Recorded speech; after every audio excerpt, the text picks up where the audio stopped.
Lembaga Penyiaran Publik Lokal, Radio Publik Kabupaten Sragen, Buana Asri, saluran informasi. Guyub Rukun, bangun Sukawati. Shalom para pendengar setia Radio Buana Asri Sragen. Hari ini saya akan share tentang kebenaran firman Tuhan dengan tema iman dalam tindakan.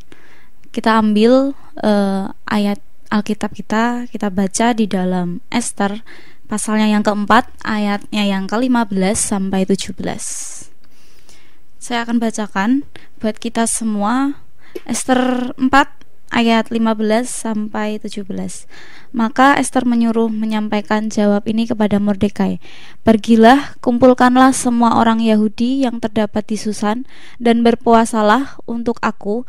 Janganlah makan dan janganlah minum 3 hari lamanya, baik waktu malam, baik waktu siang. Aku serta dayang-dayangku pun akan berpuasa demikian.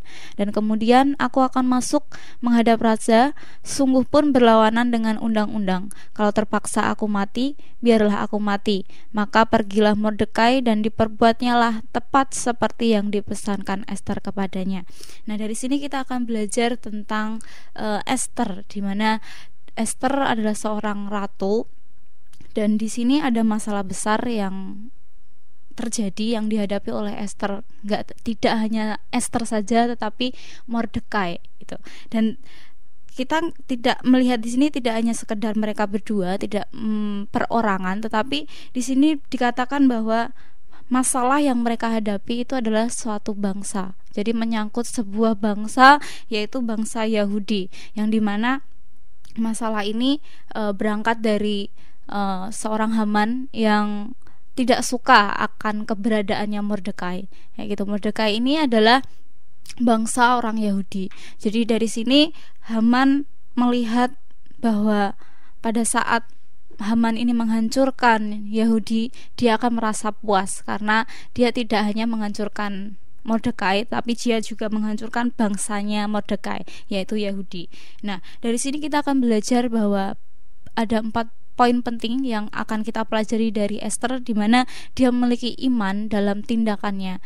Kita tahu bahwa iman kalau kita tanpa perbuatan itu tidak akan terjadi. Bahkan Alkitab berkata bahwa iman tanpa perbuatan itu mati. Itu. Jadi ada 4 poin yang akan saya share. Yang pertama adalah merendahkan diri di hadapan Tuhan. Nah, kita baca di ayatnya yang ke-16.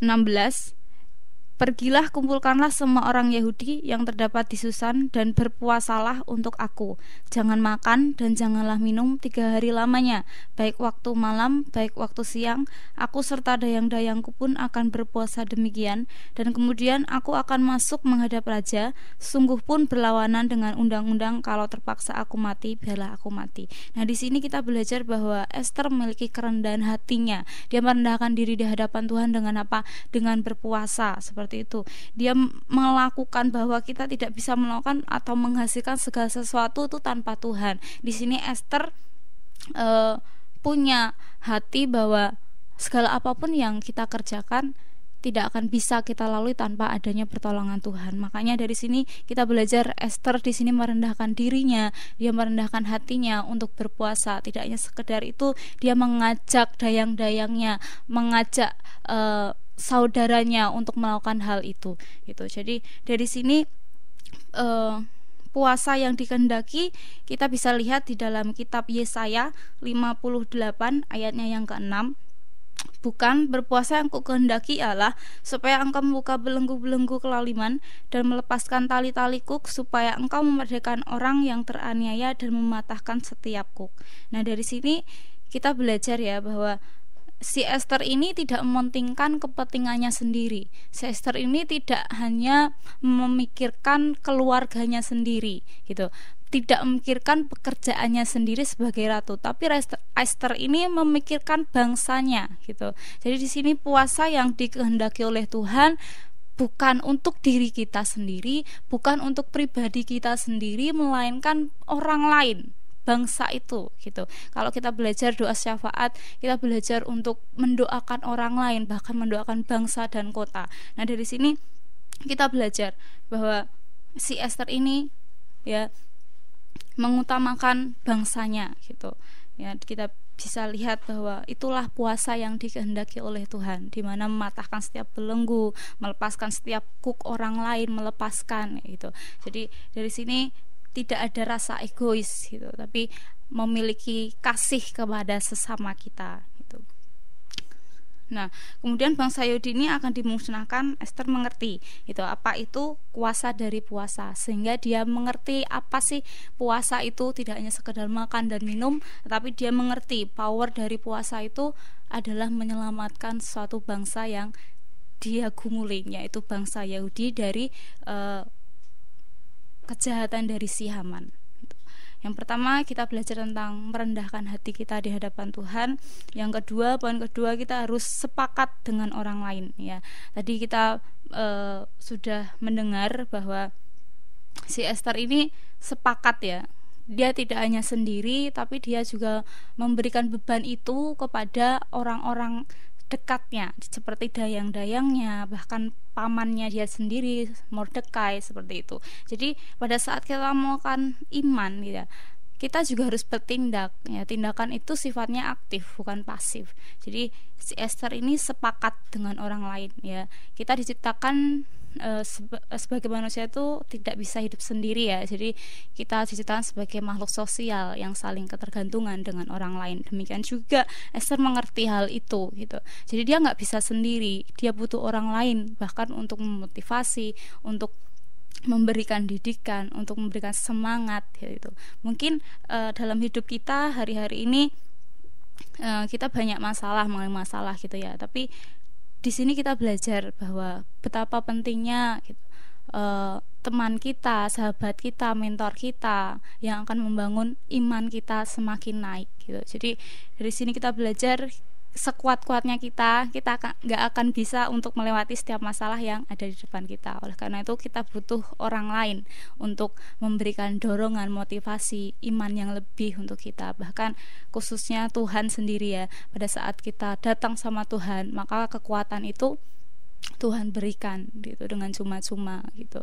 Kita nggak akan bisa melakukan setiap hal apapun tanpa pertolongan Tuhan. Oleh karena itu kita butuh orang lain gitu. Kita lihat di dalam Matius pasalnya yang ke-18 ayatnya yang ke-19. Dan aku berkata kepadamu, jika 2 orang daripadamu di dunia ini sepakat meminta apapun juga, permintaan mereka itu akan dikabulkan oleh Bapakku yang di surga. Nah, di sini dikatakan bahwa pada saat 2 orang atau lebih ya meminta kepada Tuhan ya di dunia ini, meminta kepada Tuhan sepakat gitu. Sepakat itu seperti apa sih? Sepakat itu unity ya. Kalau kita punya jari ya, jari 10, kalau ditepukkan dia akan menjadi lekat ya, kayak gini. Jadi pada saat kita sepakat, Tuhan yang akan memberikan apapun gitu ya. Jadi tidak terbatas, bahkan melebihi dari setiap pikiran, bahkan melebihi setiap apapun yang kita butuhkan. Tuhan sudah tahu itu, Tuhan sudah perhitungkan itu, apa ini baik, apa ini tidak baik gitu. Jadi Tuhan sudah tahu apa yang menjadi kebutuhan kita. Kita butuh sepakat gitu ya. Kita butuh sepakat, apalagi kita juga harus punya kesepakatan dengan Tuhan gitu. Mungkin hari-hari ini kita merindukan janji-janji Tuhan tergenapi dalam hidup kita gitu. Nah, kita butuh tuh sepakat sama Tuhan gitu. Kita butuh sepakat dengan Tuhan. Tuhan, apa sih yang harus aku lakukan gitu ya. Kalau pada saat kita melakukan perjanjian, itu nggak bisa kan seorang diri ya. Jadi harus ada pihak kedua, pihak ketiga, seperti itu ya. Jadi sama, kalau kita ingin janji-janji Tuhan itu tergenapi, terjadi, terrealisasi dalam hidup kita, ya kita harus sepakat, nggak ada jalan lain. Kita harus sepakat, Tuhan, apa yang Engkau mau lakukan untuk aku dan apa yang akan aku kerjakan untuk Engkau, kayak gitu. Jadi harus sepakat. Nah, pada saat ada kesepakatan itu, ada keunitian, kebersamaan itu, janji Tuhan boleh tergenapi gitu ya. Jadi poin kedua yang akan saya bagikan dari Ester ini adalah sepakat ya, sepakat dengan orang lain, sepakat dengan Tuhan. Kemudian yang poin yang ketiga yaitu berani mencoba. ya, berani mencoba. Saya percaya bahwa kita semua pada saat melakukan segala sesuatu pernah mengalami kegagalan, ya. Tapi percayalah bahwa kegagalan itu adalah fase di mana kita memiliki respon untuk meningkatkan daya juang gitu ya. Jadi never give up ya. Tidak menyerah pada situasi, pada lingkungan yang kita hadapi gitu. Percayalah bahwa kegagalan itu adalah suatu proses gitu. Ya, jadi kegagalan itu bukan akhir dari segalanya gitu. Ya, ada yang berkata bahwa kegagalan itu adalah kesuksesan yang tertunda gitu ya. Ya benar, tapi apakah kita hari-hari ini pada saat kita mencoba segala sesuatu yang baru, apakah kita udah menyerah atau mau memiliki daya juang itu gitu ya. Dari sini si Esther berani mencoba gitu, berani mencoba meskipun dia itu sebenarnya tidak bisa, tapi dia berani gitu ya. Dia menghadap rajanya dan dia berpuasa dan dia berkata bahwa meskipun aku mati, aku tidak apa-apa gitu. Kalau meskipun terpaksanya aku mati, aku tidak apa-apa. Begitu besarnya kasihnya Esther ini terhadap bangsa Yahudinya ya. Jadi meskipun dia merelakan kematian gitu.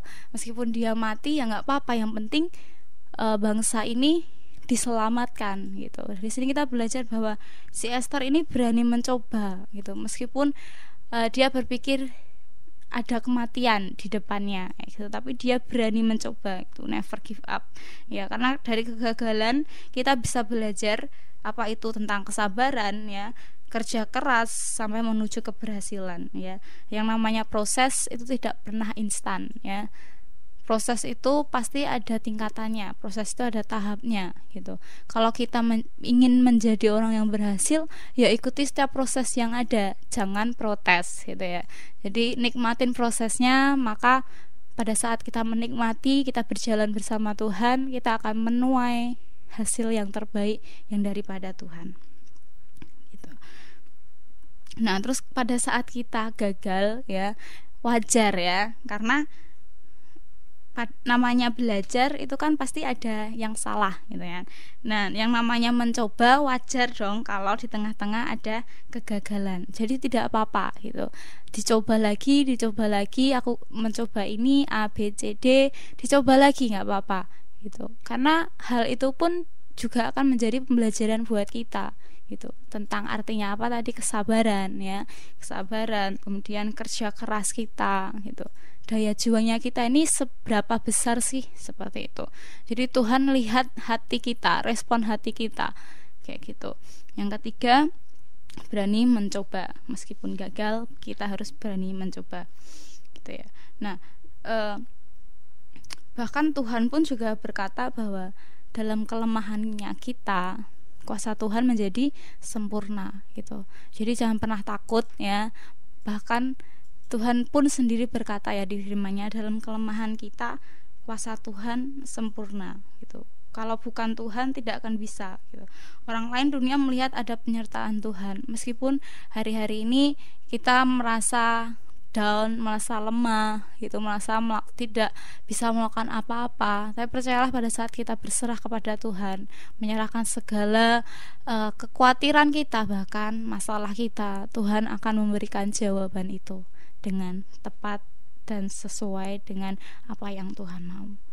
Seperti itu. Jadi dalam kelemahan kita Tuhan bekerja bahkan lebih dari apa yang kita pikirkan.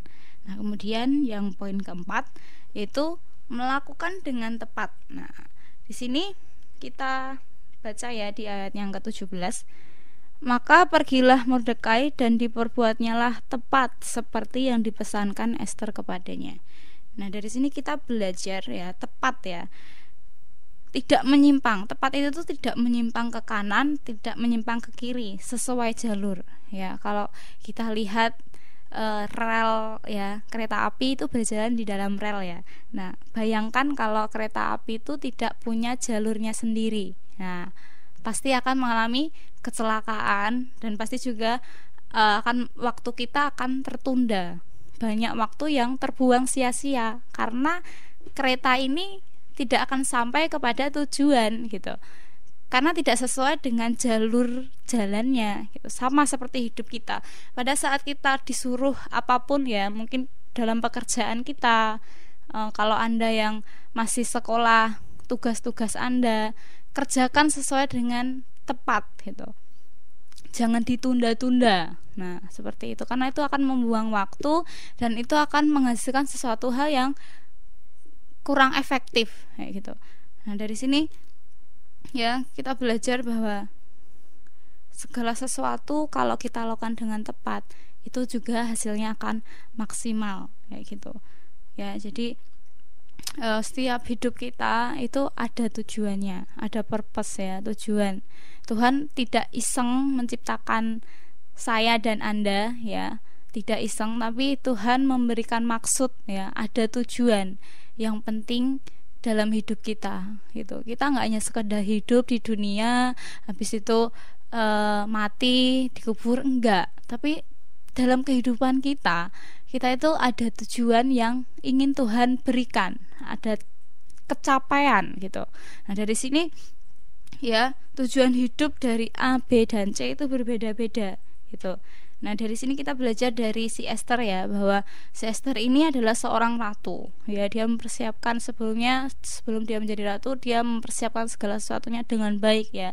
Dia mempersiapkan dirinya dengan memberikan wangi-wangian seperti itu. Ada persiapan gitu, nggak bisa instan gitu. Pada saat si Esther menjadi ratu, ada persiapan yang dia lakukan. Dia melakukan tepat seperti apa yang dikatakan Mordekai. Bahkan dia masih menyembunyikan kewarganegaraannya gitu ya. Jadi betapa pentingnya kita melakukan ketepatan gitu. Apa yang kita lakukan hari-hari ini ya, apakah itu tepat gitu. Bukan tepat menurut kita, tetapi tepat menurut apa yang Tuhan mau. Karena dari situ pada saat kita melakukan ketepatan sesuai apa yang Tuhan mau, Tuhan akan memberikan berkatnya, Tuhan akan memberikan kemenangan demi kemenangan pada setiap jalan-jalan kita, gitu ya. Nah, di sini Esther tidak hanya memiliki tujuan sebagai seorang ratu yang biasa, ya. Kita belajar di sini si Esther ini tidak hanya ratu biasa, tapi dia juga memiliki hati ya. Tujuannya Esther ini menjadi ratu ternyata ada ya. Dia memiliki hati untuk menyelamatkan bangsa Yahudi gitu dari kejahatan si Haman gitu ya. Coba aja kalau si Esther tidak jadi ratu gitu ya, pasti si Esther tidak akan bisa menolong bangsa Yahudi. Tapi Tuhan sudah mereka-rekakan yang baik gitu terhadap si Esther ini, dimana pada saat si Esther menjadi ratu, dia tidak lupa akan siapa yang membawanya. Dia tidak lupa kepada bangsanya sendiri gitu ya. Dari sini kita belajar ya bahwa si Esther ini memiliki hati yang penuh belas kasihan terhadap bangsanya kayak gitu. Tidak ada rasa egois ya, tidak hanya untuk kepentingan dirinya sendiri, tapi dia di sini belajar bahwa Tuhan bisa menyelamatkan bangsa Yahudi gitu dari kejahatan, dari persepakatan gelap dari Haman gitu ya. Jadi poin yang keempat, kita harus melakukan dengan tepat supaya iman kita itu terjadi gitu. Iman itu harus ada tindakan gitu ya. Jadi poin yang keempat ini adalah melakukan dengan tepat gitu. Ya, kita bahkan dilihat ya di dalam ayatnya yang ke-16 ya, tadi dia berkata, terpaksa aku mati, biarlah aku matinya. Dia juga mengorbankan nyawanya dalam mengusahakan atau menyelamatkan umatnya sendiri. Nah, dia melakukan yang benar dan menyerahkan akibatnya kepada Allah. Gitu. Allah tidak menghormati orang-orang yang diam untuk dirinya sendiri, tapi Tuhan menghormati kepada orang-orang yang bergerak untuk orang lain. Gitu. Dibuktikan ya bahwa pada saat si Esther berpuasa dan dia juga melakukan tepat, bahkan Mordekai juga tepat melakukan apa yang disuruh Esther, Tuhan memberikan jalan keluar dengan apa? Dengan memberikan kemenangan, dan pada akhirnya bangsa Yahudi ini tidak dimusnahkan oleh Haman, dan bahkan Haman pun mati ya di tiang penyulaan yang dia buat sendiri kayak gitu ya. Nah, Alkitab sudah menjelaskan secara gamblang ya, pada saat ikut Tuhan pasti ada masalah gitu ya. Tapi percayalah bahwa pada saat kita tidak merasa takut ya, Tuhan itu akan memberikan keberanian untuk kita supaya kita bisa menghadapi setiap masalah, setiap pergumulan yang kita alami. Ya, kita akan baca di dalam Yohanes 16 ayatnya yang pertama sampai ke-7. Judul perikopnya bertekun. Semuanya ini kukatakan kepadamu supaya kamu jangan kecewa dan menolak aku. Kamu akan dikucilkan, bahkan akan datang saatnya bahwa setiap orang yang membunuh kamu akan menyangka bahwa ia berbuat bakti kepada Allah. Mereka akan berbuat demikian karena mereka tidak mengenal baik Bapa maupun aku. Tetapi semuanya ini kukatakan kepadamu supaya apabila datang saatnya kamu ingat bahwa aku telah mengatakannya kepadamu. Hal ini tidak kukatakan kepadamu dari semula, karena selama ini aku masih bersama-sama dengan kamu, tetapi sekarang aku pergi dengan Dia yang telah mengutus aku, dan tiada seorang pun di antara kamu yang bertanya kepadaku, kemana engkau pergi? Tetapi karena aku mengatakan hal itu kepadamu, sebab itu hatimu berduka cita. Ayat yang ke-7, namun benar yang kukatakan ini kepadamu adalah lebih berguna bagi kamu jika aku pergi. Sebab jikalau aku tidak pergi, penghibur itu tidak akan datang kepadamu. Tetapi jikalau aku pergi, aku akan mengutus Dia kepadamu. Nah, dari sini ya sudah jelas sekali bahwa pada saat kita mengikut Tuhan, pada saat kita berada dalam jalurnya Tuhan gitu, masalah itu pasti ada gitu ya. Bahkan di sini dikatakan di ayatnya yang kedua, kamu akan dikucilkan gitu ya, kamu akan disesah, mungkin kamu akan disiksa kayak gitu, kamu akan dijauhi oleh karena kita melakukan yang benar gitu ya. Dunia ini butuh kita gitu. Mungkin dunia ini nggak mengerti, orang-orang lain nggak ngerti apa yang hari-hari ini kita kerjakan. Tapi kalau pada saat itu kita melakukan kebenaran ya, kita berada tepat pada jalurnya Tuhan, kita nggak akan salah memilih jalur itu gitu. Mungkin ada orang-orang yang nggak suka dengan hidup kita, nggak apa-apa gitu ya, karena itu di sini dikatakan bahwa memang harus seperti itu gitu. Yang jadi masalahnya apakah respon hati kita menjadi ciut gitu ya, tidak bergerak lagi, terus diam, pasif, nggak aktif kayak gitu ya. Jadi sini kita belajar bahwa pada saat kita berada dalam jalurnya Tuhan, Tuhan akan memberikan kekuatan bahkan kemenangan buat setiap kita. Di sini juga dikatakan di ayat ke-7, Tuhan akan memberikan penghibur, yaitu siapa sih? Pribadi ini Roh Kudus ya. Jadi kita minta pertolongan Tuhan gitu. Pada saat kita lemah, pada saat kita nggak bisa berbuat apapun, kita minta gitu, minta pertolongan dari penghibur ini.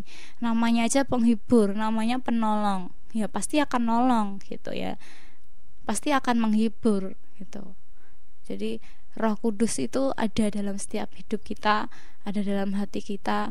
Oleh karena itu kita minta kekuatan yang daripada Roh Kudus, penghibur itu sendiri gitu. Karena kita nggak akan bisa sendiri untuk melewati setiap tujuan yang sudah Tuhan tetapkan buat setiap kita gitu. Karena jadi tadi ya dibutuhkan kesepakatan gitu. Kita harus sepakat dengan Tuhan, kita harus sepakat dengan penolong kita, Roh Kudus yang ada di dunia ini gitu. Nah, jadi pada saat Mordekai dan Ester bersedia ya untuk melakukan segala sesuatunya dengan ketepatan ya, Tuhan endingnya ya memberikan kemenangan gitu ya, memberikan kemenangan, musuh dikalahkan ya, dan bahkan pangkat si Mordekai ini, kalau kita baca di pasal selanjutnya, pangkat dari Mordekai ini jabatannya dinaikkan ya sama Raja Ahasweros kayak gitu ya. Jadi sini betapa yang dari awalnya itu sangat mencekam ya, mungkin nggak enak ya, nggak enak dirasakan, nggak enak dilihat gitu. Tapi endingnya, ujungnya Tuhan memberikan kemenangan buat setiap kita, karena kita tetap berada pada jalurnya Tuhan. Kita tepat ya, kita berani mencoba, kita sepakat, kita berani. Bahkan poin yang pertama tadi kita belajar tentang merendahkan hati kita, merendahkan diri kita di hadapan Tuhan. Ya mungkin tidak hanya berpuasa ya, tapi kita pasti berbeda-beda gitu ya. Jadi si Esther ini menunjukkan berpuasa gitu, tapi ada hal-hal lain yang menunjukkan bahwa ya aku tidak akan bisa kalau tanpa Tuhan gitu. Jadi ada hati yang memiliki kerendahan hati ya di hadapan Tuhan gitu. Nah, sebelum kita berdoa untuk mengakhiri renungan hari ini, saya akan flashback lagi ya dari riwayat si Esther ini. Kita belajar bahwa iman tanpa perbuatan itu pada hakikatnya adalah mati. Oleh karena itu, pada saat kita beriman ya, kita harus melakukan dengan tindakan, dengan kenyataan gitu ya. Tidak hanya sekedar beriman, berdoa, tapi juga harus kita lakukan dengan perbuatan yang bisa kita lakukan gitu. Nah, dari sini kita belajar dari Esther ada 4 poin. Yang pertama itu adalah merendahkan diri ya, merendahkan diri di hadapan Tuhan, bahwa kita tidak akan bisa melakukan segala sesuatunya tanpa pertolongan Tuhan. Nah, si Esther ini berpuasa. Dan kemudian yang kedua adalah sepakat dengan orang lain ya. Kita di dunia ini juga tidak bisa sendiri ya untuk melewati setiap proses masalah yang kita hadapi. Kita butuh namanya orang lain ya, kita butuh namanya mentor ya, mungkin pendeta kayak gitu, pemimpin youth mungkin seperti itu ya. Jadi kita butuh mereka untuk memberikan saran, motivasi, dorongan, iman ya gitu. Jadi supaya kita nggak sendiri di sini gitu ya. Jadi kita sepakat ya, khususnya sepakat dengan Tuhan ya gitu. Apa yang menjadi maunya Tuhan dalam hidup kita lakukan dengan sepakat gitu ya. Ingat bahwa perjanjian itu akan terjadi itu bukan pada satu pihak, tapi dua belah pihak ya, 3 belah pihak gitu. Jadi kita harus memiliki kesepakatan dengan orang lain, terutama Tuhan. Dan yang ketiga, berani mencoba gitu ya, meskipun tidak akan ada hasilnya, tapi percayalah pada saat kita untuk berani mencoba dan gagal tidak apa gitu ya, karena itu adalah suatu proses untuk kita memiliki hati yang sabar, hati yang mau memiliki daya juang, bahkan kerja keras untuk mencapai apapun yang kita akan inginkan, seperti itu. Yang keempat, yang terakhir ya, melakukan dengan tepat gitu, berada pada jalurnya Tuhan, tidak menyimpang ke kanan, tidak menyimpang ke kiri gitu ya. Berarti tepat sasaran gitu. Kalau seorang pemanah memanahkan panahnya kepada sasarannya, nah, jadi sasarannya itu di tengah ya. Nah, jadi itu tepat gitu, seperti itu gitu ya. Jadi dilatih gitu ya. Apa yang menjadi kemauan Tuhan, kita berada pada jalurnya yang tepat gitu. Nah, sebelum kita berdoa, saya mau berkata bahwa pada saat kita peduli dengan orang lain, peduli terhadap sesama kita gitu, Tuhan akan lebih peduli dengan kita gitu ya. Pada saat kita mengutamakan orang lain ya, Tuhan akan lebih mengutamakan kita kayak gitu ya. Jadi dari sini tidak ada keegoisan lagi ya, tidak hanya aku, tetapi kita belajar bahwa mereka butuh saluran tangan ya, kebaikan kita kayak gitu. Jadi dari sini kita belajar bahwa kita harus peduli terhadap sesama kita, maka Tuhan sendiri yang akan peduli juga dengan hidup kita. Bahkan setiap apapun yang menjadi cita-cita kita, harapan kita ke depan, Tuhan sendiri yang akan memberikan itu sesuai dengan waktunya, sesuai dengan tujuan awalnya kita seperti apa. Ya, kita berdoa, kita sudah selesai. Semoga renungan ini boleh menjadi berkat buat setiap kita semua, khususnya untuk para pendengar setia Radio Buana Asri Sragen. Kita berdoa. Mengucap syukur Tuhan buat kebenaran firman-Mu pada pagi hari ini. Kami boleh mendengarkan Tuhan, supaya kami memiliki kerendahan hati, kami boleh memiliki kesepakatan dengan Engkau, kami boleh berani mencoba pada hal-hal yang baru, dan kami boleh berada dalam ketepatan yang sudah Engkau berikan buat setiap kami. Ajari kami Tuhan untuk terus melakukan apapun yang Tuhan mau dalam hidup kami, dan kami boleh mengaplikasikannya dalam kehidupan kami sehari-hari. Tidak hanya menjadi pendengar firman, tapi kami boleh menjadi pelaku-pelaku firman. Dan pada saat kami melakukan apapun yang kami lakukan, Tuhan Yesus yang akan menyertai, Tuhan Yesus sendiri yang akan memberikan kemenangan demi kemenangan, karena kami tahu Tuhan sendiri akan menyertai setiap langkah hidup kami. Dan kami berdoa juga Tuhan, untuk setiap tujuan hidup yang ada dalam hidup kami. Ingatkan kami kembali setiap panggilan yang Kau berikan buat setiap kami, sehingga kami boleh terus Tuhan pada jalur Tuhan, sehingga kami terus Tuhan menjadi berkat untuk sesama kami, bukan lagi untuk diri kami sendiri, tapi kami belajar untuk memberikan yang terbaik kepada orang lain. Terima kasih Tuhan, hanya di dalam nama Tuhan Yesus kami telah berdoa dan mengucap syukur. Amin. Lembaga Penyiaran Publik Lokal, Radio Publik Kabupaten Sragen, Buana Asri, saluran informasi. Guyub Rukun, bangun Sukawati.